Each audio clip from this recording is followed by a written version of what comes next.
Hello நண்பர்களே, வணக்கம். நான் உங்கள் பிரியா. நம்ம இன்றைக்கி பார்க்க போகிற பதிவு என்ன அப்படின்னு பார்த்தீங்கன்னா, முருகருக்கு மாலை போடுற முறைகளும் சரியான விரத முறைகளும் அப்புறம் என்னென்ன உணவு முறைகள் இதெல்லாம் பற்றி தான் நம்ம இந்த பதிவில் பார்க்கலான்னு இருக்கோம்.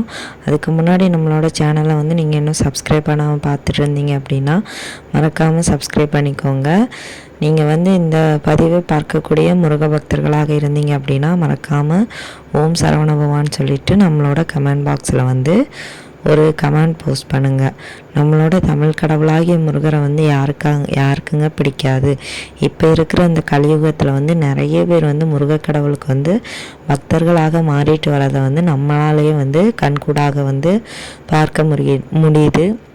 ஸோ நீங்கள் கூட இப்போ தான் புதுசாக ரீசெண்டாக முருகரோட பக்தர்களாக மாறி இருக்கிறீங்க அப்படின்னா கண்டிப்பாக உங்களோட வாழ்க்கையிலையும் முருகர் ஏதாவது ஒரு அற்புதங்களை கண்டிப்பாக நடத்துவார். இது உண்மையாகவே நடக்கும். நம்ம அவரை எவ்வளவுக்கு நம்புகிறோமோ அந்த அளவுக்கு அவரும் நம்மளோட வாழ்க்கையில் நம்மளால் கணக்கிட முடியாத அளவுக்கு அற்புதங்களை அள்ளி தருவாருங்க. அதுதான் நம்மளோட முருகப்பெருமான். ஸோ நம்ம முருகப்பெருமானுக்கு மாலை என்ன மாலை அணிவிக்கணும் அப்படின்னு பார்த்தீங்கன்னா 108 ருத்ராட்சங்கள் கொண்ட ருத்ராட்ச மாலை தாங்க அணியணும். அதுவும் நீங்கள் 2 மாலைகள் அணியணும். அணியக்கூடிய அந்த மாலையில் முருகரோட அந்த படம் கொண்ட டாலர் இருக்கணும். இரண்டாவது அணியக்கூடிய மாலை துணை மாலை, அதில் டாலர் இருக்கணும்னு அவசியம் கிடையாது. அப்புறம் நீங்கள் எந்தெந்த நாட்களில் மாலைகள் அணியலாம் அப்படின்னு பார்த்தீங்கன்னா, நீங்கள் இந்த கிருத்திகை, அப்புறம் பரணி நட்சத்திரம், விசாக நட்சத்திரம், அப்புறம் முருகருக்கு செவ்வாய்க்கிழமை, இந்த நாட்கள்லாம் நீங்கள் மாலைகள் அணியலாம். யார் யார் மூலம் நீங்கள் மாலைகள் அணியலாம், எந்த நேரத்தில் அணியலாம் அப்படின்னு பார்த்தீங்கன்னா, நீங்கள் இப்போ செவ்வாய்க்கிழமை மாலை போட போகிறீங்க அப்படின்னா நீங்கள் அதில் நல்ல நேரம் பார்த்து மாலைகளை போட்டுக்கொள்ளலாம். யார் கைகளால் மாலைகள் போடலாம் அப்படின்னு பார்த்தீங்கன்னா, உங்கள் தாய் தந்தையர் மூலமாகவோ இல்லை கோயிலில் போயிட்டு பூசாரிகள் மூலமாகவோ அப்படி போட்டுக்கலாம். தனக்குத்தானே மாலைகள் போடக்கூடாது. அப்புறம் இந்த மாலைகள் அணிகிறதுக்கு முந்தின நாளில் இருந்தே நீங்கள் விரதம் இருக்க தொடங்கிடணும். இப்போ நம்மளுக்கு 48 நாள் நீங்கள் விரதம் இருக்க போகிறீங்கன்னா வரக்கூடிய 26ஆம் தேதி நீங்கள் விரதத்தை தொடங்கணும். 26/12/2024 இந்த நாளில் நீங்கள் தொடங்குனீங்க அப்படின்னா கண்டிப்பாக உங்களுக்கு நம்மளுக்கு தைப்பூசம் வரும்போது 48 நாட்கள் நிறைவடையும். ஸோ அன்னைக்கு நீங்கள் விரதம் தொடங்க போகிறீங்க அப்படின்னா 25ஆம் தேதியில் நீங்கள் விரதம் இருக்க ஸ்டார்ட் பண்ணிடணும். அப்போ தான் உங்களுக்கு கரெக்டாக இருக்கும். அப்புறம் என்னென்ன மாதிரியான உடைகள் அணியணும் அப்படின்னு பார்த்தீங்கன்னா, பச்சை நிற வேஷ்டி, பச்சை நிற சட்டை, பச்சை நிற துண்டு தான் அணியணும். பெண்களாக இருந்தீங்க அப்படின்னா பச்சை நிற சாரி போடணும். நீங்கள் வேலைக்கு போகிறீங்க அப்படின்னா வேலைக்கு போகிற நேரத்தை தவிர்த்து மற்ற நேரங்களில் நீங்கள் கட்டாயமாக இந்த உடைகளில் தான் இருக்கணும். அப்புறம் நீங்கள் சாப்பிட்றதுக்கு வீட்டில் தனி தட்டு, தனி கப்பு இதுதான் பயன்படுத்தணும். அதே மாதிரி 48 நாட்களும் அசைவம் எடுக்கவே கூடாது. அசைவம் முருகப்பெருமானுக்கு பிடிக்காத ஒன்று. மாலை போடும்போது முருகப்பெருமானே நம்முடன் இருக்கிறார், நாமே முருகப்பெருமானாக பாவித்து தான் நம்ம மாலை போடுறோம்.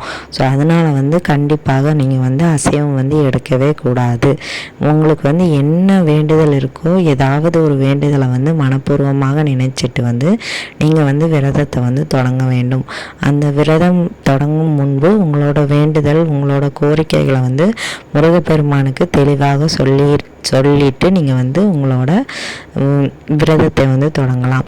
மாலை போடுறதுக்கு முன்னாடி காலையில் 7 மணிக்குள்ளே கட்டாயமாக குளிச்சிருக்கணும். அது அந்த 48 நாட்களுமே நீங்கள் அந்த மாதிரி தான் இருக்கணும். காலையில் 7 மணிக்குள்ளே குளிச்சிடணும். மாலை வேளையும் முடிந்த அளவுக்கு தலைக்கு குளிக்கிறது நல்லது. ஒரு சில பேருக்கு தலைக்கு குளிக்கும் போது உடல்நல குறைவு ஏற்படும். அந்த மாதிரி இருக்கிறவங்க முடிஞ்ச அளவுக்கு ஒரு வேளையாவது தலைக்கு குளிச்சிருங்க. அப்புறம் காலையில் போட்ட உடையை மாலை நேரம் போடக்கூடாது. காலையில் ஒரு உடை, மாலை நேரம் ஒரு உடை தான் போட வேண்டும். அதுக்கப்புறமா நீங்கள் தாம்பத்திய உறவில் கணவன் மனைவி கட்டாயமாக இருக்கக்கூடாது. மாலை போடுற பட்சத்தில் இது நடக்கவே கூடாது.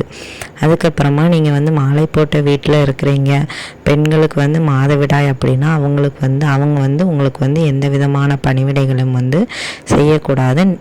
மிஞ்சி போனால் நீங்கள் வந்து அவங்கள வந்து 3 நாட்கள் பார்ப்பதே வந்து கொஞ்சம் தவிர்ப்பது நல்லது. அதுக்கப்புறமா வந்து நீங்கள் வந்து முடிஞ்ச அளவுக்கு காலையிலையும் மாலையிலையும் பக்கத்தில் இருக்கக்கூடிய முருகப்பெருமானோட கோவிலுக்கு வந்து போயிட்டு வர்றது வந்து ரொம்பவும் நல்லது. காலையில் போக முடியலை அப்படின்னாலும் மாலை நேரம் வந்து கண்டிப்பாக ஏதாவது வந்து ஒரு முருகர் கோவிலுக்கு வந்து நீங்கள் வந்து போயிட்டு வாங்க. உணவு முறை வந்து பார்த்துடலாம். நம்ம வந்து சொல்லியிருந்தோம், சைவ உணவுகள் தான் வந்து எடுக்கணும், அசைவ உணவுகள் வந்து எடுக்கக்கூடாது. நீங்கள் வந்து விரதம் இருக்கிறீங்க அப்படின்னா ஒரு வேளைக்கான விரதம் வந்து இருக்கலாம். இல்லை உடல்நிலை சரியில்லை, எனக்கு வந்து விரதம் இருக்க முடியாது அப்படிங்கிறவங்க வந்து 3 வேளையும் சாப்பிட்டு கொள்ளலாம். ஆனால் வந்து அரை வயிறு தான் சாப்பிட வேண்டும், முழு வயிறாக சாப்பிடக்கூடாது. எப்போவுமே வந்து 48 நாட்களும் வந்து கண்டிப்பாக நீங்கள் வந்து அரை வயிறு உணவு தான் 3 வேளைகளும் வந்து எடுத்துக்கொள்ள வேண்டும். எத்தனை நாட்கள் வந்து கட்டாயமாக விரதம் இருக்கணும் அப்படின்னு பார்த்தீங்கன்னா 6 நாள், இல்லை 15 நாள், 11 நாள், 25 நாள், 27, 31, 36, 35, அப்புறம் வந்து 42, 45 இந்த மாதிரி நாட்கள் வந்து கணக்கு வைத்து நீங்கள் வந்து விரதங்கள் வந்து இருந்து கொள்ளலாம். அதுக்கப்புறமா விரதம் இருப்பதற்கு நீங்கள் வந்து விரதம் இருக்கிறீங்க, மாலை போட்டிருக்கிறீங்க அப்படின்னா பெட்லலாம் படுக்கக்கூடாது. கீழே தரையில் வந்து ஒரு துண்டு விரிச்சோ இல்லை ஒரு துணி விரிச்சோ தான் படுக்கணும். அது வந்து எந்த விதமான சொகுசிலையும் வந்து நம்ம வந்து இருக்கக்கூடாது. அப்புறம் வந்து நீங்கள் வந்து மாலை போட்டிருக்கீங்க அப்படின்னா கோவப்படக்கூடாது, யாரையும் திட்டக்கூடாது, தகாத சொற்கள் வந்து பேசக்கூடாது. அதுக்கப்புறமா நீங்கள் வந்து 48 நாட்களும் வந்து கண்டிப்பாக கந்த சஷ்டி கவசமோ வேல்மாறலோ கந்தகுரு கவசமோ ஏதாவது ஒன்று வந்து தொடர்ந்து வந்து படித்து கொண்டே வர வேண்டும். அதே மாதிரி உங்களோட வேண்டுதல்கள் வந்து தினசரி வந்து முருகப்பெருமான் கிட்ட வந்து சொல்லி என்னோட கோரிக்கையை வந்து நிறைவேற்றி தாங்கப்பா, நான் இந்த வேண்டுதலுக்காகத்தான் விரதம் இருக்கிறேங்கிறதையும் தெரிவித்து உங்களோட விரதத்தை வந்து நீங்கள் வந்து தொடர்ந்து வந்து இருக்கலாம். ஸோ இந்த மாதிரி தான் வந்து விரதம் இருக்கணும். இந்த பதிவு வந்து உங்களுக்கு உபயோகமாக இருக்குன்னு நினைக்கிறேன். உபயோகமாக இருந்தது அப்படின்னா லைக் பண்ணி ஷேர் பண்ணுங்கள். மறக்காமல் நம்ம சேனலை சப்ஸ்கிரைப் பண்ணி வச்சுக்கோங்க. இந்த வீடியோவின் முழு பதிவை பார்த்ததற்கு மிக்க நன்றி.